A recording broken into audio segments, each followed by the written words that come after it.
ada wadah yang menarik yang namanya Universitas Muhammadiyah Maluku menawarkan Anda untuk bisa kuliah di Universitas Muhammadiyah Maluku. Ada 3 cara, yaitu melalui masuk melalui jalur prestasi, kemudian ada beasiswa lesismu, dan ada beasiswa habis. Ada tawaran menarik nih buat adik-adik calon mahasiswa bahwa ketika Anda masuk di perguruan Muhammadiyah dari 5 prodi yang ada sementara ini dan ke depan akan kita kembangkan, maka tawaran kerja sudah positif. Ya, dari seluruh mahasiswa yang ada kita sudah tawarkan di mana saja Anda boleh memilih dan kami akan memprioritaskan. Yang kedua, peluangnya cukup besar untuk mengisi kekosongan ke depan untuk menjadi calon-calon dosen. Dan yang ketiga, peluang yang sangat besar untuk bisa melanjutkan S2 maupun S3 pada kampus-kampus Muhammadiyah yang ada di Indonesia. Ingat, Muhammadiyah menawarkan kemampuan ilmu yang sangat mumpuni, yaitu dengan cakup dharmanya, mulai dari pendidikan, pengabdian, masyarakat. Yang spesial adalah Al-Islam dan Muhammadiyah, itulah spesial dari Muhammadiyah.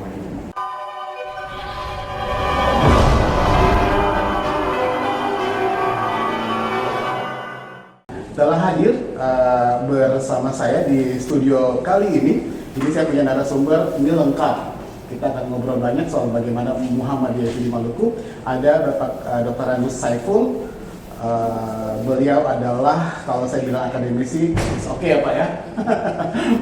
Beliau juga adalah ini Kepanduan Hizbul Watan Maluku dan juga Tapak Suci Putra Muhammadiyah pertama dan Big Dasmen Muhammadiyah Maluku. Lengkap banget nih Pak. Dan kalau di luar Maluku, beliau adalah di PGRI Maluku, YPLP PGRI Perwakilan Pusat di Maluku, dan juga YPI Al-Watan Aman. Lengkap Pak, saya ikut ya. Apa kabar Pak? Alhamdulillah baik. Baik, sehat Pak ya. Dan narasumber saya yang kedua yang paling ujung sana, baju putihnya kelihatan cerah.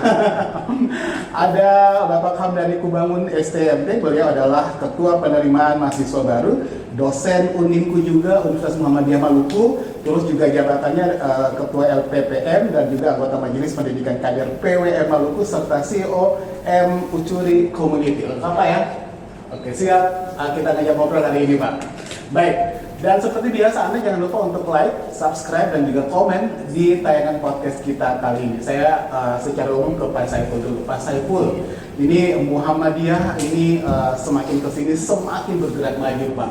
Ditandai dengan puluhan bahkan ratusan Pak lembaga pendidikan yang tumbuh yang ada di Indonesia. Saya mau tanya nih Pak, perkembangan overall secara umum dulu nih Pak, Muhammadiyah itu seperti apa sekarang ini Pak di era modernisasi? Iya, terima kasih.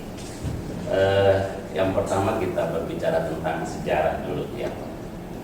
Kalau kita mengikuti atau melihat dari mulai proses berdirinya Muhammadiyah pada tanggal 18 November 1912 yang didirikan oleh Kiai Haji Ahmad Dahlan, yang mana pergerakan Muhammadiyah itu sendiri di bidang pendidikan khususnya dan juga di bidang sosial. Merujuk apa yang menjadi pertanyaan tadi bahwa sejarah awal mula datangnya Muhammadiyah atau berdirinya Muhammadiyah di Provinsi Maluku itu sendiri itu pada tahun 1932 sampai tahun 1950 justru dibawa oleh para saudagar Muslim Cina. Nah, ini yang unik ya Pak ya? Iya, unik. Jadi justru yang membawa adalah para pedagang Muslim Cina, yaitu pada tahun 1932 oleh Bapak Haji Muhammad Abu Qasim, dan yang kedua adalah Bapak Abdurrahman Didin. Nah, dalam proses perkembangan kurang lebih ada 20 tahun itu, perkembangan Muhammadiyah sendiri dihantarkan oleh Bapak Saleh Kastor. Nah, itu Bapak Saleh Kastor. Dalam proses tahun 1950 itulah maka resmilah berdiri, ya, resmi berdiri Muhammadiyah di Maluku, yang mana diresmikan langsung oleh Buya Hamka pada tahun 1950 itu. Nah, pergerakan awal yaitu tentang proses sesuai dengan apa yang menjadi program dari Kiai Haji Ahmad Dahlan dalam pengembangan pengentasan kemiskinan, kebodohan, maka bergerak di bidang pendidikan atau dikenal dengan amal usaha Muhammadiyah. Oke, yang saya sebutkan tadi Pak ya. Nah, itu yang pertama, proses berdirinya itu mulai buka adalah ada namanya SD Muhammadiyah. Ya, SD Muhammadiyah yang dulu mungkin dikenal dengan SD Permi. Ya, Nah, itu ya. tentang proses awal. Sampai sekarang Pak kita Iya, mengenalnya SD iya. Permi. Sehingga ada kan jalan Permi sekarang gitu ya. Legend jadinya sekarang Pak. Jadi itulah awal prosedurnya. Sehingga sekarang ini kita lihat bahwa proses pendidikan di Maluku dengan begitu pesat ya. Oke. Perkembangannya kalau kita berbicara secara global, khusus untuk di Muhammadiyah di Provinsi Maluku saja, amal usaha Muhammadiyah sendiri untuk di bidang pendidikan, untuk tingkat pendidikan dasar dan menengah itu sendiri kurang lebih ada 66 amal usaha ya dari seluruh kabupaten kota yang ada di Provinsi Maluku. Kemudian belum lagi TK Abah ya, RA ya. Datuk Atfal, Abah itu malah lebih banyak dibanding ya pendidikan dasar dan menengah, itu lebih banyak, kurang lebih ada 100 lebih se-Maluku ini. Nah, itu mungkin gambaran awal. Oke. Pak Saiful, paling tidak ini kan kontribusi Muhammadiyah di dunia pendidikan ini tidak bisa kita kesampingkan ya. Semakin kesini semakin berkembang dengan banyaknya amal usaha itu sampai di 11 kabupaten kota. Di era digital seperti sekarang ini Pak Saiful, tentunya ini juga menjadi membuat Muhammadiyah ini harus bisa berkompetisi dengan situasi yang ada seperti sekarang ini. Bagaimana Muhammadiyah bereforia di zaman digital saat ini Pak Saiful?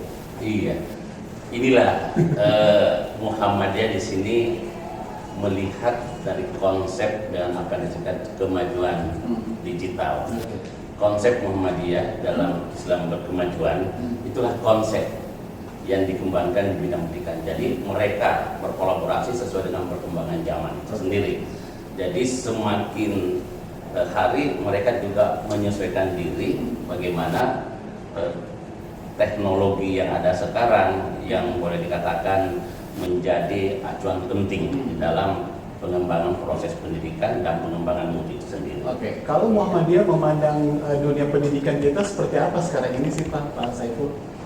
Ya, kita lihat bahwa konsep pendidikan muda yang berkemajuan itu sendiri, bahwa Muhammadiyah memiliki peran penting di dalam pengembangan proses pendidikan dan menjadi acuan penting juga di dalam menilai ya sampai sejauh mana peran Muhammadiyah di bidang pendidikan dalam memajukan bangsa ini.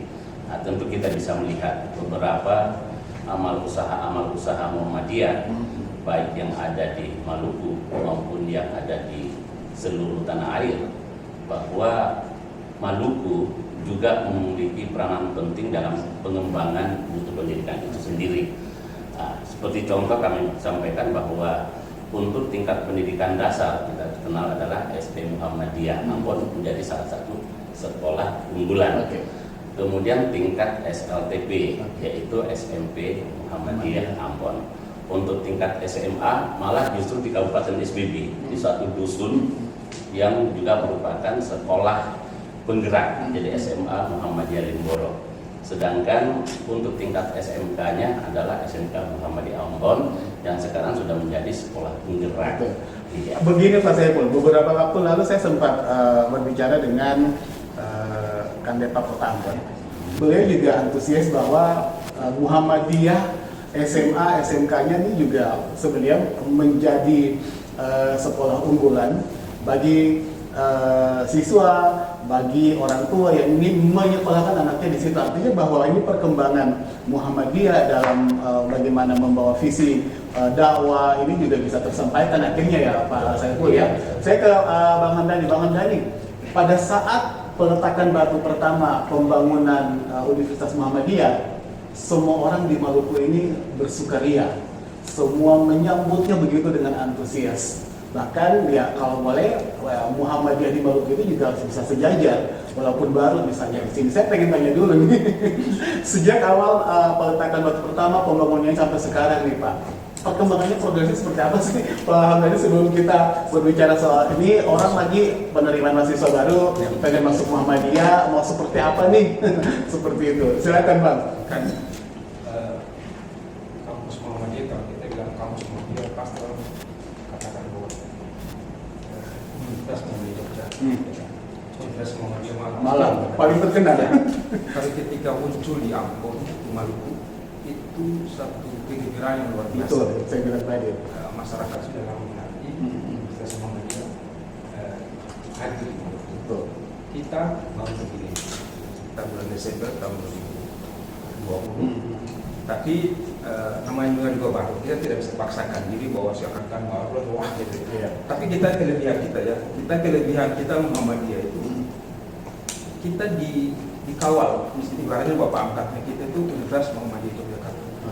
Perguruan tinggi swasta mana yang bisa? Tidak ada, kecuali Muhammadiyah. Makanya di backup itulah sehingga kita baik itu berupa sumber daya manusia, dosen-dosennya itu di backup juga oleh Universitas Muhammadiyah Yogyakarta. Jadi kalau dari segi jumlah memang kita belum terlalu banyak, namanya juga baru. Ya. Tidak sekitar kurang lebih kita sekitar 100.000 mahasiswa. Baik proses ya, Bang Hamdani ya. Jadi kita lagi proses, makanya kita lagi promote ya. Ibaratnya ini kan ibarat barang baru. Yes. Kita mau memperkenalkan pasar. Apa sih pasar buat kita nih? Saya waktu ditunjuk jadi ketua PMD saya bingung. Jual apa? Tapi ketertarikan saya itu saya pakai dua metode. Yang konvensional marketing dan digital marketing. Di digital marketing lagi kita desain, kita kolaborasi dengan satu konsultan. Tapi untuk konvensional itu sudah kita melakukan sosialisasi di beberapa hampir 106 sekolah. Tiga kabupaten dan satu kota. Jadi baik brosur maupun billboard juga saya sengaja pakai billboard. Orang Ambon ini kalau kita kampung ya tidak ada yang menarik itu dia rasanya di mana. Baru tahun ini kita pakai billboard. Saya sengaja mendesain billboard, kita pasang dan kita pasang juga yang menariknya itu rektor sama ketua BPH yang bagian daripada Muhammadiyah sendiri. Itu adalah sekarang jadi pejabat bupati Kabupaten Gulu. Kita jual itu dulu, inilah Muhammadiyah. Jadi ketika orang bilang, oh inilah Muhammadiyah. Selama ini memang orang nggak pernah tahu Muhammadiyah itu di mana. Kita sudah sosialisasi, nggak pernah tahu. Bahkan jangankan di kota, di desa-desa yang lain, di kota Ambon sendiri mereka tidak tahu Muhammadiyah. Yang tahu hanya SMK Muhammadiyah, SMA Muhammadiyah. Ketika kita sosialisasi, antusiasnya sangat luar biasa. Muhammadiyah sudah punya branding yang kuat nih, Bang Hamdani. Artinya bahwa ini baru masuk di Ambon, terus juga butuh sosialisasi yang tadi Bang Hamdani bilang. Saya pengen tanya nih, kendalanya apa sih? Artinya kan by proses nih. Kendalanya apa sih dalam mempromosikan Muhammadiyah itu sendiri? Karena kalau kita, semua orang kalau berbicara Muhammadiyah, mindsetnya langsung tertuju kepada Jogja, Malang. Seperti itu udah modern banget sebenarnya. Nah, bagaimana menghadapi kendala-kendala dalam sosialisasi nih, Bang Hamdani? Gini, faktor yang menghambat, bukan menghambat sih. Tantangan berat ini kan bukan hanya perguruan swasta, bukan hanya Muhammadiyah saja.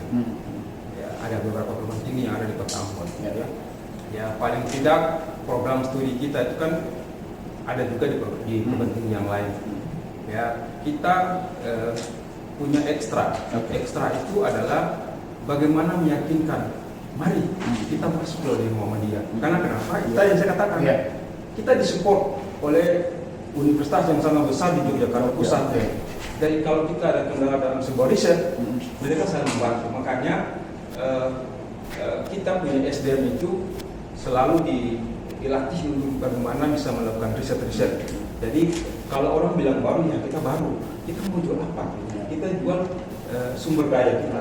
Dosen kita ini pada umumnya muda semua, tapi luar biasa kinerja mereka, mampu bisa berkolaborasi dengan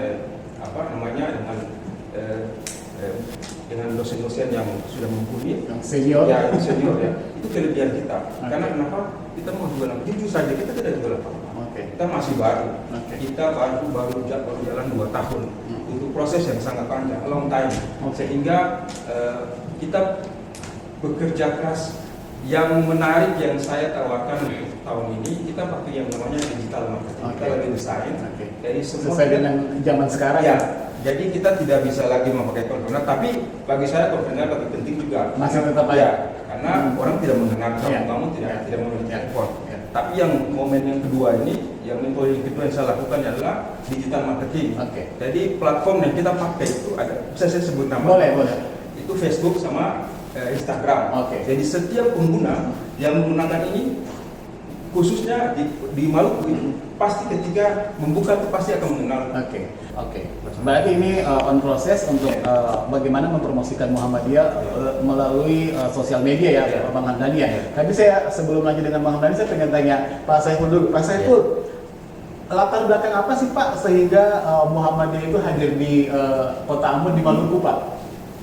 Iya, ini sangat menarik bahwa Perguruan Tinggi Muhammadiyah atau PTMA ya istilah sekarang kalau kita di pusat, maka salah satu latar belakang berdirinya Perguruan Muhammadiyah sebagai perguruan tinggi karena kita memang banyak amal usaha. Ya, amal usaha itu adalah tingkat pendidikan menengah SMA dan SMK. Yang kedua menjadi kebutuhan bahwa di seluruh Indonesia bahwa termasuk Maluku pada tahun 2020 itu provinsi yang kedua terakhir ya yang baru mendirikan. Nah, kemudian tahun berikutnya sudah ada beberapa termasuk Bandung dan seterusnya. Nah, itulah. Nah, sehingga kami merasa yakin bahwa Perguruan Tinggi Muhammadiyah dengan apa yang disampaikan oleh Pak Hamdani tadi bahwa jangan khawatir masuk di Perguruan Tinggi Muhammadiyah karena memang kita ditopang oleh 3 universitas sebenarnya ya, selain Universitas Muhammadiyah Jogja, kemudian Malang, kemudian Jakarta. Nah, itu sehingga pengembangan SDM itu tidak diragukan karena memang kita mendapatkan porsi tersendiri dalam pengembangan SDM dari 3 perguruan tinggi itu. Nah, itulah latar belakang daripada didirikannya Perguruan Tinggi Muhammadiyah. Saya pernah suatu waktu Pak ngobrol sama teman-teman, terus ada satu ibu rumah tangga di komunitas kita itu, dia berharap bahwa one day Universitas Muhammadiyah harus bisa ada di Ambon dan dia pengen sebenarnya menyekolahkan anaknya untuk kuliah di situ. Dan saya merasa bahwa dengan hadirnya Muhammadiyah sekarang universitasnya, doa ibu itu udah diijabah sebenarnya. Saya balik ke Bang Hamdani. Bang, ini kan semua orang pasti bertanya-tanya sebelum masuk ke milih sekolah universitas, kita pengen browsing dulu, nyari-nyari, kita searching ini kalau Muhammadiyah Ambon apa aja ada di situ, fakultasnya apa saja, terus nanti cara pendaftarannya mau seperti apa, apalagi kan penerimaan mahasiswa baru ini akan segera nih setelah Lebaran ini. Apa yang sudah Bang Hamdani dan teman-teman persiapkan untuk PMB nanti nih, Bang? Ya, pendaftaran kita ini melalui 2 jalur. Ada online sama offline. Jadi online itu di website-nya kita di pmb.info.id. Jadi sudah ada beberapa orang yang mendaftar. Kita membuka pendaftaran itu dari bulan Januari sampai saat ini 6 April sudah sekitar 40 lebih sudah mendaftar. Itu ada yang online maupun offline. Jadi pendaftaran itu syaratnya gampang, ya cuma hanya ada kakak, kemudian ada legalisasi desa, itu aja. Ya, nanti kita proses di kita memudahkan orang untuk masuk. Muhammadiyah itu tidak terlalu sulit untuk kita. Kemudian ini ada cara dalam penerimaan mahasiswa juga ada 3 jalur. Karena kita ini sendiri kan kampusnya baru, kita belum mendapat UKT, kemudian bidik misi. Ada kita tawarkan beasiswa 3 beasiswa itu. Yang pertama itu yang namanya beasiswa prestasi. Jadi kemudian Lazismu dan yang ketiga adalah Hafiz. Hafiz Quran ini tahun kemarin itu kita target 5 juz. Siapa yang bisa hafal 5 juz bisa masuk ke Universitas Muhammadiyah dari awal sampai akhir. Dia bukan digratiskan, dibebaskan. Kalau digratiskan, dibebaskan untuk pembiayaan. Untuk Lazismu, ya Lazismu untuk beasiswa di khususnya untuk Hafiz itu kita dari awalnya 5 juz kita turun lagi menjadi 3 juz. Kenapa? Kenapa saya mengatakan kita punya beasiswa yang khusus ini karena perguruan tinggi di Indonesia itu mengenal cuma Tridharma perguruan tinggi. Ini 4 ya? Ya, kalau kita 4. Karena di dalamnya itu kalau di yang standar umumnya itu ada pendidikan dan pengajaran, kemudian ada riset, penelitian dan pemberdayaan. Kita punya satu yang namanya Islam dan Muhammadiyah. Jadi kalau kita mau lihat 4 ini ada 4 profesi di dalamnya. Pendidikan bisa jadi guru, ya, pengabdian dia bisa jadi LIPI atau BIM sekarang, kemudian pengabdian bisa jadi LSM, dan yang IAK-nya bisa jadi seorang ustadz atau wali. Kemudian di prestasi ini kami berharap ya kotanya sangat banyak, itu kotanya hampir 100 lebih untuk beasiswa untuk prestasi. Karena memang siswa-siswanya baru ujian dan kita memperpanjang lagi 2 minggu kemudian untuk beasiswa prestasi ini. Seperti itu. Fakultas yang ada nih, fakultas kita itu ada 2 fakultas. Yang FKIP itu terdiri dari program studi matematika, kemudian biologi, kemudian ada di ilmu kelautan dan kehutanan itu ada 3 program studi, kehutanan, ilmu tangkap sama ilmu kelautan. Jadi semua 5 program studi ini sudah terakreditasi baik. Jadi kalau orang mau kuliah kan orang pasti tanya akreditasinya dulu. Iya, betul. Mutu perguruan tinggi harus dilihat. Betul. Nah ini saya tertarik nih, Bang Ham, ini menarik karena tadi abang bilang bahwa yang keempat itu kalau perguruan tinggi yang lainnya itu Tribata. Kalau ini 4, yang keempat tadi yang Islam dan Kemuhammadiyahan. Bagaimana dengan misalnya non Muslim yang ingin berkuliah di Muhammadiyah, dia ingin bahkan misalnya masuk di Muhammadiyah, tetapi persyaratan itu misalnya kan tidak mungkin ya. Bagaimana Muhammadiyah menerima calon mahasiswa baru misalnya dari semua kalangan agama misalnya? Pertanyaan itu sebenarnya sudah terjawab di perguruan tinggi Muhammadiyah yang lain. Ya, kita ambil contoh di Papua itu mahasiswanya semuanya 75% non-muslim. Kita kemarin ada satu mahasiswa jurusan matematika, agamanya itu Hindu. Tapi ya dalam soal beragama tidak bisa. Dosen kita ada 3 orang. Dosen kita ada 3 orang juga. Jadi ada 3 program studi itu di kehutanan dan perikanan. Jadi kalau bicara Muhammadiyah dalam bermuamalah dengan agama yang lain ya tidak bisa dilakukan. Jadi Pak sekolah ini Muhammadiyah SD sampai perguruan tinggi kan banyak sekali. Jadi kalau buktinya jangan bilang nih sama, kita dari atas sampai hierarki itu pasti kita memperdayakan saudara-saudara kita yang belum. Artinya tidak ada masalah bagi satu kalangan agama tertentu misalnya untuk masuk ke Muhammadiyah juga ya. Muhammadiyah itu nasional sebenarnya. Baik. Persyaratan-persyaratan itu yang sementara digodok dan ini sudah jalan ya penerimaannya ya, Bang Ham ya. Target berapa sih untuk tahun ini untuk penerimaan mahasiswa baru? Target kami itu sebenarnya tidak terlalu buruk ya. Minimal itu kita 150 orang. Prodi itu kalau kita itu ya sekitar 30 orang per mahasiswa. Jadi target itu karena alhamdulillah saat ini aja sudah ada yang mendaftar sekitar 42 lebih. Karena masih ada kesempatan. Jadi kita buka pendaftaran itu mulai dari gelombang pertama sampai gelombang ketiga itu sampai Agustus. Nanti kan tentatif juga kan bisa saja berubah-ubah tergantung kondisi yang ada. Tadi abang bilang bisa diakses searching melalui online dan offline. Kalau melalui online-nya langsung ke offline-nya ke alamat kampusnya? Alamat kampus kita kan ada 2. Yang satunya itu di Bergen khususnya untuk rektorat. Kemudian ada di perguruan tinggi Muhammadiyah di Wara ya. Jadi itu secara offline kalau orang ingin mengakses Muhammadiyah bisa ke situ. Khusus untuk mungkin penerimaan mahasiswa baru kayak itu ya. Kalau online-nya ini melalui apa nih? Online melalui webnya kah atau melalui webnya? Webnya itu alamatnya pnb.uninfo.ac. Di situ kalau buka pasti ada di situ ada brosurnya, kemudian ada formulir yang sudah disiapkan oleh Pak Saiful, apa sih yang diinginkan dari kehadiran Muhammadiyah, Universitas Muhammadiyah di Maluku sendiri? Karena kalau kita lihat kan ini universitas swasta lainnya sudah mendahului Muhammadiyah nih, ya kan?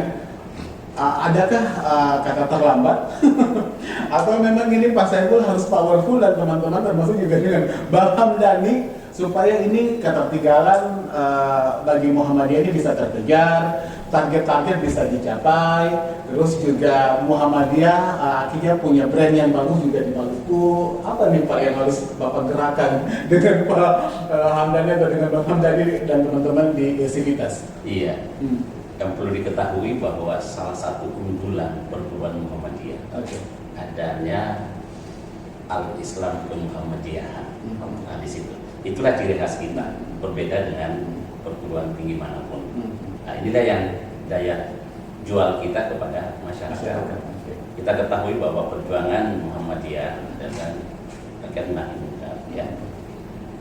Dalam hal ini bahwa terkait dengan ketertinggalan, saya rasa tidak ada istilah ketertinggalan, tidak ada istilah keterlambatan. Yang terpenting ikhtiar kita mau bersama-sama maju, ya, karena kita ketahui bahwa hampir semua perguruan Muhammadiyah yang didirikan tidak ada yang istilahnya Muhammadiyah yang sekolahnya ataupun kampusnya itu tutup, tidak ada. Kalaupun ada mungkin di merger untuk menghindari kata tutup tadi. Ya, nah itu.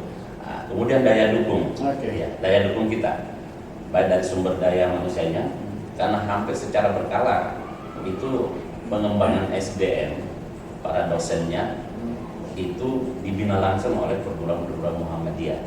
Nah, sehingga kalau kita berbicara tentang ketertinggalan, justru kita maju selangkah, karena kita tidak perlu repot-repot, ya, tetapi memang garis koordinasi dari pusat ke bawah adalah bagaimana membangun kampus-kampus yang baru dari beberapa kampus yang ada itu, melihat supaya kampus ke depan itu akan bisa lebih cepat. Untuk mewujudkan kualitas pendidikan di Maluku, Pak Saiful dan Bang Ham, apa yang harus Muhammadiyah segerakan? Kalau tadi misalnya ya digenjot mungkin dengan tadi misalnya penerimaan mahasiswa baru ini dengan kalau yang masih kalau mahasiswa kalau kampus yang lain kan universitas yang lain Tribata, kalau ini 4 catur dharma jadinya. Nah, ini menarik karena tingkat atau mutu kualitas pendidikan di Maluku ini masih menjadi tanda tanya besar kan Pak Saiful dan juga Bang Ham. Apa yang harus disegerakan dengan hadirnya Universitas Muhammadiyah ini? Karena kalau kita mau lihat ya, semakin kesini sebenarnya sumber daya manusia itu juga diciptakan dari dunia kampus seperti itu. Nah, apa yang harus disegerakan nih, Pak Saiful dan Bang Ham? Ya, Bang Ham dulu deh. Kalau Bang Zen, kalau bicara mutu itu kita tidak bisa parsial. Kita tidak bisa bicara dengan sumber daya manusia saja. Banyak variabel ya. Kriteria di perguruan tinggi itu ada 9 standar kriteria untuk mutu. Kalau di sekolah menengah kan 8 standar. Jadi kalau misalkan, tapi lebih banyak orang mengenal kita itu, kan nggak mungkin kan kalau orang mengenal kita kan hanya mengajar misalkan. Tapi kalau pengalaman saya, kualitas mutu itu bukan utama ya, pada umumnya itu dilihat dari biaya riset. Kalau dosen banyak melakukan riset yang banyak terus dipublish di jurnal, nah, maka orang melihat itu. Kalau di kelas bagian pendidikan nggak mungkin kan, tapi namanya mutu kan tidak lihat yang namanya biaya riset saja. Secara ada 9 kriteria. Banyak variabel tadi ya. Jadi ya, jadi saya menginterest kepada teman-teman dosen, karena teman-teman kita dosen ini kan palingnya mudah memang mudah. Secara umur memang mudah. Karena memang kampusnya juga mudah. Ya, betul. Tapi mereka juga lulusan perguruan tinggi yang bukan asal-asalan. Ada yang lulusan Sistem Surabaya, ada UGM, ada UMAT juga. Jadi ada punya kemampuan. Tapi semangatnya saya jujur saja, saya ini orang baru pindah juga, tapi punya pengalaman di perguruan tinggi swasta ya kurang lebih 10 tahun lah. Ketika saya dapat ini diamanatkan di Muhammadiyah, saya warga Muhammadiyah, ketika masuk langsung dibantu jadi ketua panitia Muhammadiyah, itu sangat hal yang bagi saya itu yang biasa kalau di Muhammadiyah. Ya, kalau di Muhammadiyah ketika diamanatkan jadi ketua PMB, ya Samina Watana. Oke, amanah ya. Karena di Muhammadiyah sendiri itu ya kita tidak cari untung. Ini beda dengan frontier yang lain. Tidak, kita hidup di Muhammadiyah, jangan cari hidup di Muhammadiyah. Maksudnya di Muhammadiyah seperti itu. Makanya teman-teman walaupun kita punya, mohon maaf ya sebenarnya tidak terlalu dekat, tapi ada, tapi semangatnya luar biasa. Kasih mereka sangat luar biasa. Banyak teman-teman saya lulusan Muhammadiyah Malang, Jogja, mereka begitu bangga dengan atribut Muhammadiyah sampai mereka menjadi ASN pun masih bangga sebagai alumni Muhammadiyah. Itu sampai merinding saya. Luar biasa loh sebenarnya. Dan saya juga banyak belajar soal kemuhammadiyahan itu juga dari om saya. Kebetulan kita juga hari raya Muhammadiyah. Jadi saya hari ini memang saya mendapat banyak ilmu nih dari bapak-bapak yang ada di Muhammadiyah sendiri. Kalau Pak Saiful, Pak? Iya, tadi sudah disampaikan. Jadi terkait bagaimana menggenjot, yang pertama kita harus ingat bahwa kita tidak pungkiri bahwa di dalam pengembangan kampus ataupun mungkin dunia pendidikan, khususnya di sekolah swasta ini, bahkan sekarang perguruan tinggi negeri pun itu diarahkan bagaimana kemandirian kampus itu sendiri. Nah, maka yang paling utama memang kita harapkan bagaimana memperbanyak jumlah mahasiswa itu sendiri. Nah, untuk itu ya kami juga berkolaborasi dengan teman-teman di panitia penerimaan mahasiswa baru. Ya, modal utama kita sudah ada. Kita ada 18 sekolah tingkat SLTA, SMA, SMK. Kalau rata-rata 10 saja, jadi sudah 180. Itu belum tersentuh yang lainnya. Nah, untuk itu saya sarankan kepada teman-teman genjot di sekolah-sekolah yang lain. Karena sekolah Muhammadiyah kita sudah yakin, kita sudah akan ada alur dan jam sendiri terhadap sekolah-sekolah Muhammadiyah. Ibarat orang dagang nih, sebenarnya produknya udah ada marketnya ya. Tinggal sebenarnya ekspansi aja nih, marketnya mau dari mana lagi nih sebenarnya kayak itu. Karena semakin banyak mahasiswa, itulah yang nanti bisa pengembangan ya. Dan saya mengatakan juga Pak Mungkin dua program studi FKIP kita itu sebenarnya unggul. Saya katakan unggul karena kenapa? Kalau lulusannya itu, kalau Indonesia masih nganggur itu, bayangkan sudah dijelaskan oleh sekretaris saya, itu hampir berapa puluh sekolah Muhammad itu bisa kita sebarkan di lulusan-lulusan. Jadi kami sudah menawarkan kepada mahasiswa kalau ada yang mau sudah bekerja, selesai lulus, kemudian mau tinggalnya misalkan di daerah mana. Tinggal di memilih. SBB itu saja, kita punya mahasiswa banyak juga di SBB. Jadi Muhammadiyah punya opsi mau sekolah Muhammadiyah sangat banyak. Kalau misalkan Anda tinggalnya di SBB, kemudian kuliah di Muhammadiyah, kemudian sudah di fakultas misalkan di keguruan, kemudian ketika selesai masih nunggu lagi penerimaan PNS, minta rekomendasi kita langsung dikirim di sekolah-sekolah yang ada di Muhammadiyah. Artinya mereka menggantinya juga nggak jauh-jauh ya. Kembali ke Muhammadiyah. Kembali ke Muhammadiyah semakin besar sebenarnya. Bang, selama ini kan kendalanya ini kan sebenarnya di kita kan soal infrastruktur nih, komunikasi seperti itu. Bagaimana Muhammadiyah menyikapi ini Bang dalam penerimaan mahasiswa baru nanti? Karena kalau jangankan misalnya begini loh, kita di Kota Ambon aja kadang-kadang kan sebel nih. Saya mau WA Rusda aja, saya sebelnya minta ampun, kok belum masuk. Ternyata memang infrastruktur komunikasi parah banget seperti itu. Kita nggak bisa mungkin itu. Bagaimana Muhammadiyah menyikapi ini dengan sosialisasi Muhammadiyah sampai ke daerah-daerah misalnya? Apa dulu ya? Tadi saya katakan. Iya. Pertama teman-teman punya semangat, itu kan harus punya semangat untuk mempromosikan Muhammadiyah. Saya katakan sudah 109 sekolah yang kami sosialisasi secara konvensional. Ya, bagi kami itu ya konvensional itu harus, karena di kampung juga kita harus berhadapan langsung juga. Sehingga masyarakat yang di sana pun, yang siswa-siswa pun mengetahui ada Muhammadiyah di Muhammadiyah ada di Ambon. Tapi cuma yang menarik, karena saya lihat juga data statistik itu hampir seluruh di daerah ini kan punya jaringan. Nah, ketika saya berpikir bahwa kalau kita pakai sistem konvensional saja, mungkinlah sangat. Dan saya yakin juga anak-anak di kampung-kampung sudah, orang tua sudah pada main gadget semua. Makanya yang andalan kita yang kedua ini, di pamungkasnya kita itu, karena kita juga tidak kalah jauh ya kalau sistem informasi, kita memakai digital marketing. Makanya Muhammadiyah ini tidak terlambat dalam soal teknologi. Kemarin juga waktu musil ya, kita pakai e-voting. Satu-satunya kita utama di Indonesia. Pak Harum mau menambahkan? Iya, jadi terkait dengan infrastruktur saya rasa tidak ada masalah. Kenapa? Karena sekolah-sekolah Muhammad itu menyebar ya di seluruh kabupaten kota yang ada di Provinsi Maluku. Sehingga setiap kabupaten kota sekolah-sekolah Muhammad yang ada di sana adalah bagian daripada sekretariat penerimaan mahasiswa yang ada di daerah itu sendiri. Kalau Bang Ham, capaian sosialisasi sudah sejauh mana? Kalau dikalkulasi sudah sampai berapa persen nih capaiannya? Kalau kita lihat dari jumlah kabupaten kota ya wajar sudah hampir mencapai 60%. Lumayan ya, berarti setengahnya ya.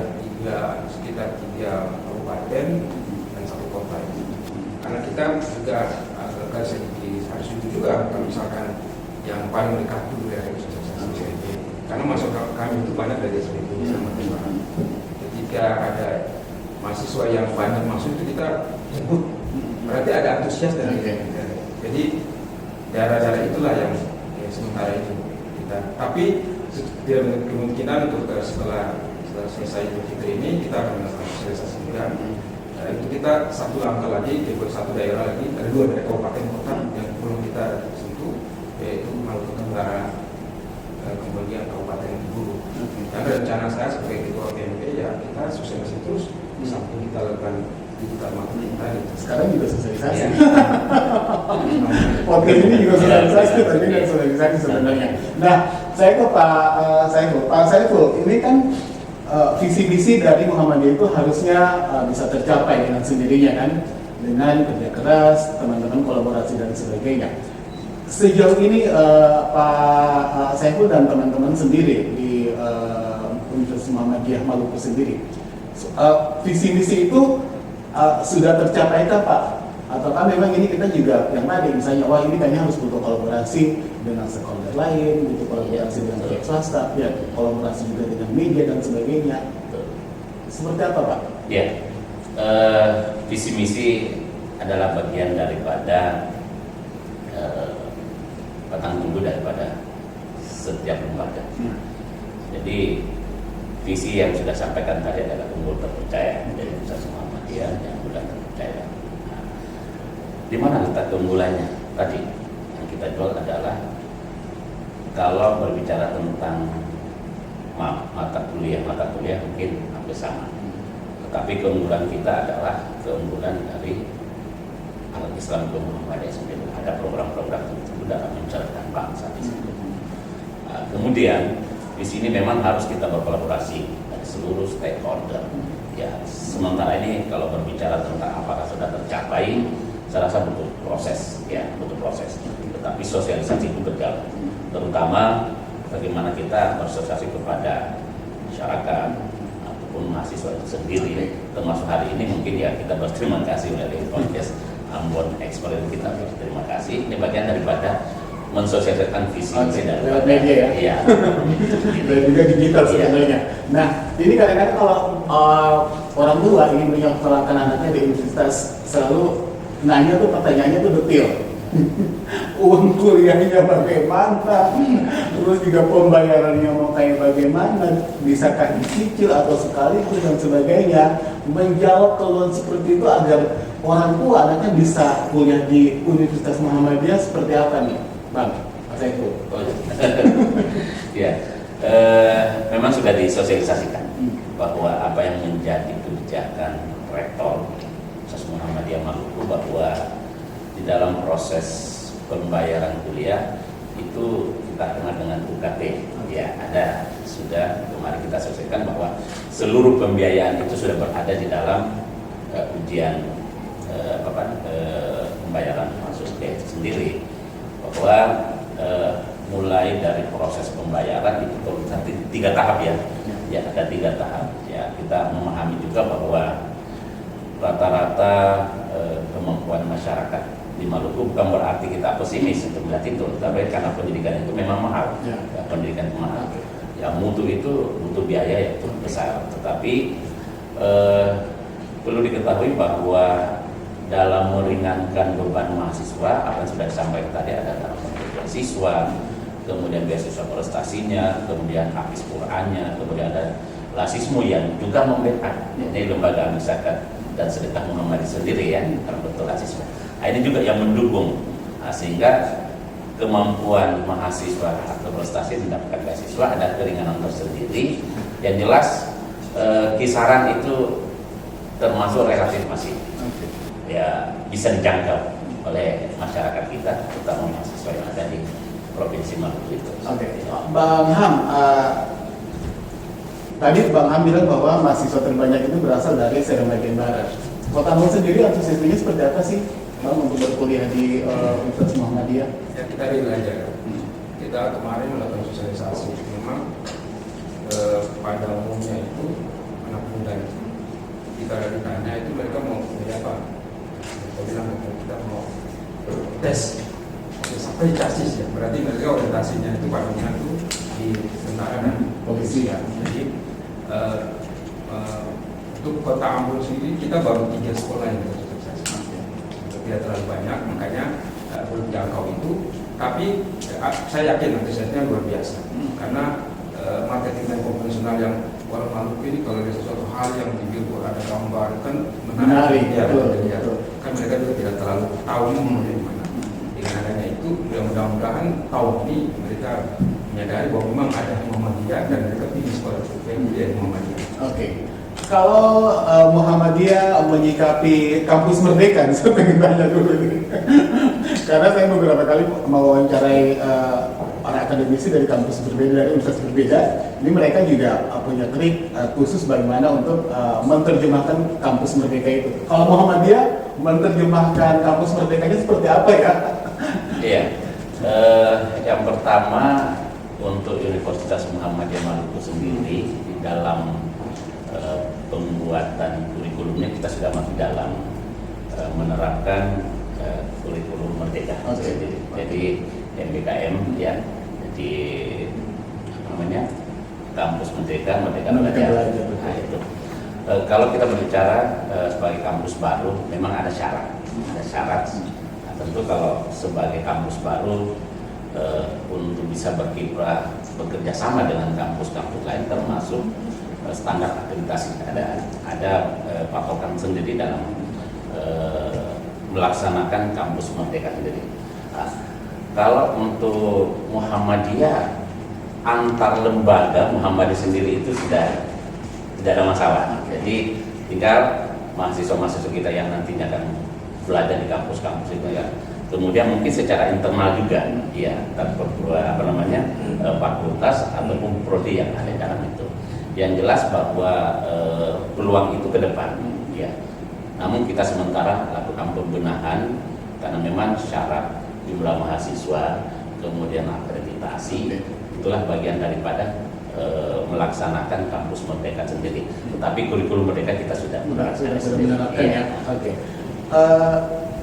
Belakangan saya lihat bahwa kampus Merdeka sering dipergunakan kesempatan ini oleh mahasiswa untuk bagaimana berkreasi dengan apa yang dia punya.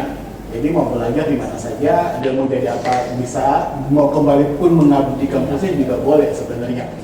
Untuk membuat mahasiswa dari Universitas Muhammadiyah ini sendiri bisa menjadi seseorang yang mandiri harus seperti apa nih langkah-langkah yang memang harus dia jalani dan advice macam apa nih Bang Ham yang harus diberikan kepada adik-adik mahasiswa nanti yang ada di Muhammadiyah sendiri, Universitas Muhammadiyah. Ya, kita kan punya program sendiri yang ada pegangan kemudian UKIP.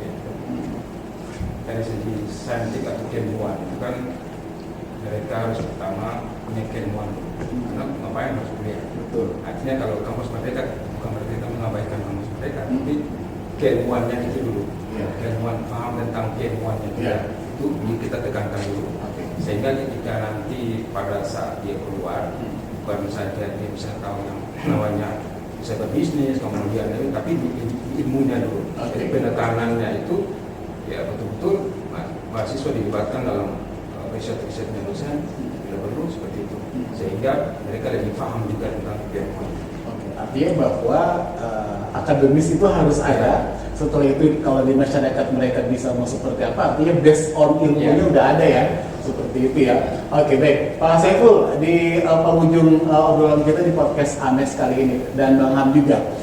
catatan-catatan apa yang mau Pak Saiful dan Bang Hamdani berikan kepada sahabat Amex yang lagi menonton tayangan kita ini? Mungkin Bang Ham dulu deh, yang paling muda dulu ya, Pak Saiful ya. Ya, sahabat Amex ya, mari kita mengusung kemampuan dan intelijensi kita dalam soal pendidikan. Ada wadah yang menarik yang namanya Universitas Muhammadiyah Maluku, menawarkan Anda untuk bisa kuliah di Universitas Muhammadiyah Maluku. Ada 3 cara, yaitu melalui masuk melalui jalur prestasi, kemudian ada beasiswa lesismu, dan ada beasiswa HAFIZ. Bagi saudara-saudara yang ingin masuk, mari mendaftar melalui alamat kami pmb.uninfu.ac.id atau datang ke kampus kami di PTMA Perguruan Tinggi Muhammadiyah yang ada di Wara, atau ke Jalan Permi. Ingat, Muhammadiyah menawarkan kemampuan ilmu yang sangat mumpuni, yaitu dengan catu dharmanya, mulai dari pendidikan, pengabdian, masyarakat. Yang spesial adalah Al-Islam, dan Muhammadiyah itulah spesial dari Muhammadiyah. Mungkin. Oke, Pak Saiful. Iya, terima kasih. Jadi sahabat Amex, yang pertama perlu kami sampaikan, jangan pernah ragu masuk di kampus-kampus Muhammadiyah, khususnya di Universitas Muhammadiyah Maluku. Kenapa? Ada tawaran menarik nih buat adik-adik calon mahasiswa, bahwa ketika Anda masuk di perguruan Muhammadiyah dari 5 prodi yang ada sementara ini dan ke depan akan kita kembangkan, maka tawaran kerja sudah positif. Ya, dari seluruh mahasiswa yang ada kita sudah tawarkan. Di mana saja Anda boleh memilih dan kami akan memprioritaskan. Yang kedua, peluangnya cukup besar untuk mengisi kekosongan ke depan untuk menjadi calon-calon dosen. Dan yang ketiga, peluang yang sangat besar untuk bisa melanjutkan S2 maupun S3 pada kampus-kampus Muhammadiyah yang ada di Indonesia. Saya rasa itu. Tepuk tangan dulu dong. Mantap, keren. Pak, saya sempat kemarin ngobrol sama Rusda. Saya bilang di Malang teman saya itu di Muhammadiyah itu mereka tuh betah karena ada TV-nya, ada radionya. Kira-kira itu ke depan ada nggak ya? Insya Allah. Siapa tahu kita bisa juga berbagi ilmu di situ. Iya, Oke, iya. siap ya. Oke. Iya. Baik, sekali lagi terima kasih Bang Hamdani, Pak Saiful, terima kasih. Dan sebelum saya tutup, saya cuma bilang bahwa jangan lupa bahwa pendidikan itu bisa di mana saja. Pendidikan itu datang dari hati kita, datang dari nurani kita. Bagaimana kita mau merubah kualitas hidup kita kalau dari kita sendiri. Jadi mulai sekarang, saya juga promosi nih. Jangan ragu untuk kuliah di Universitas Muhammadiyah Maluku. Bye-bye.